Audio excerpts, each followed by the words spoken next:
el imaginario, el psiquismo, pero de muy difícil concreción y por lo tanto un absurdo.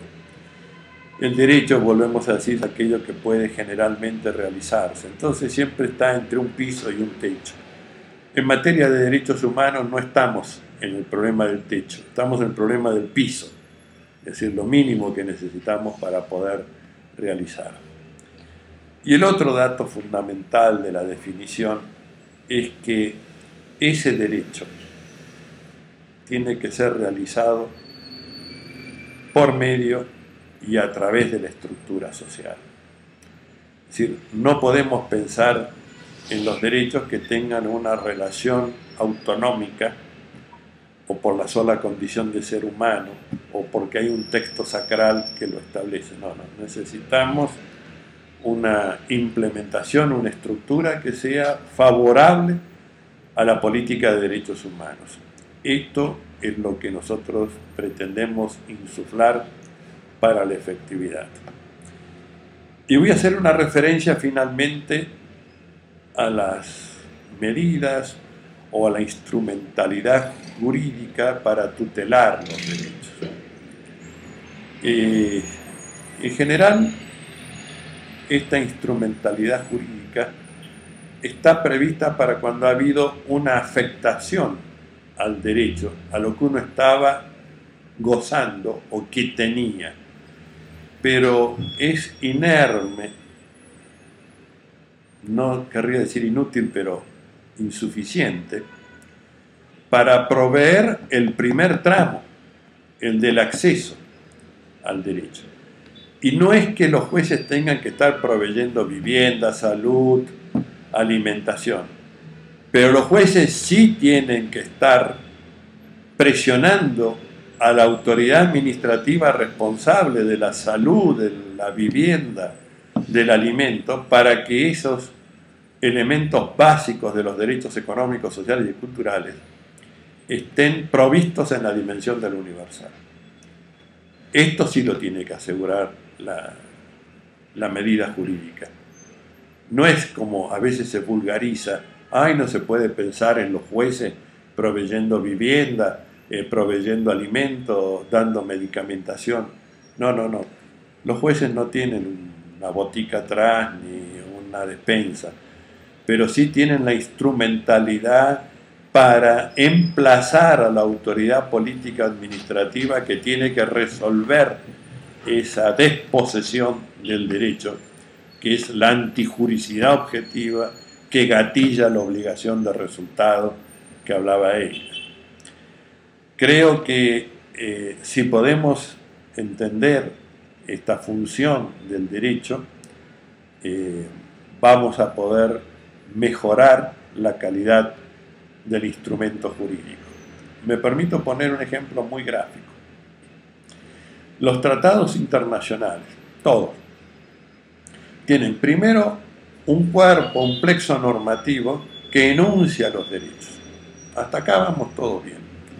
Es más, en esos mismos cuerpos normativos se dice que no hay derechos civiles y políticos si no hay derechos económicos, sociales y culturales, y que no hay derechos económicos, sociales y culturales si no hay derechos civiles y políticos. ¿Sí? Son inescindibles, un conjunto inescindible. Y esto es real.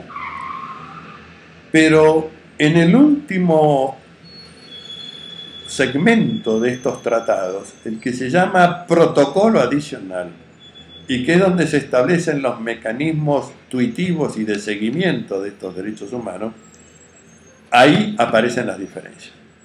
Ahí están las diferencias y ahí está la falla que hay que superar. ¿Por qué? Porque respecto a los derechos civiles y políticos, sí hay tutela jurisdiccional.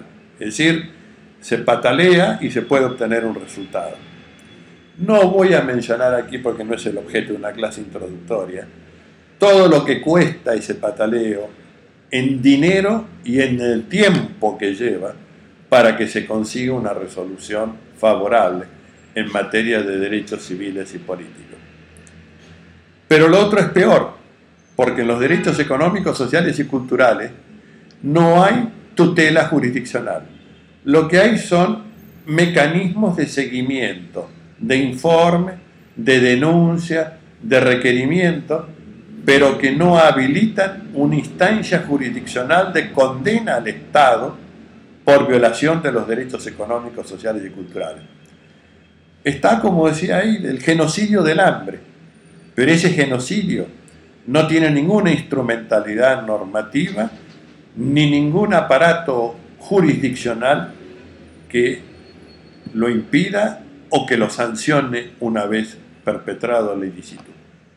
Entonces, esta es una de las tareas más urgentes de la época, la igualación de los derechos civiles y políticos y de los derechos económicos, sociales y culturales.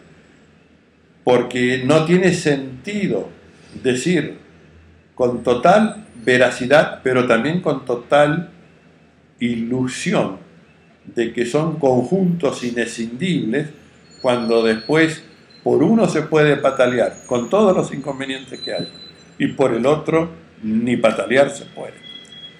Claro que los abogados le hemos encontrado alguna trampita, siempre lo hacemos, porque cuando protestamos por derechos económicos, sociales y culturales en el ámbito internacional, decimos que es porque no hubo jurisdicción eficaz en la sede nacional, y como la jurisdicción es un derecho civil y político, a patadas abrimos la puerta de la jurisdicción.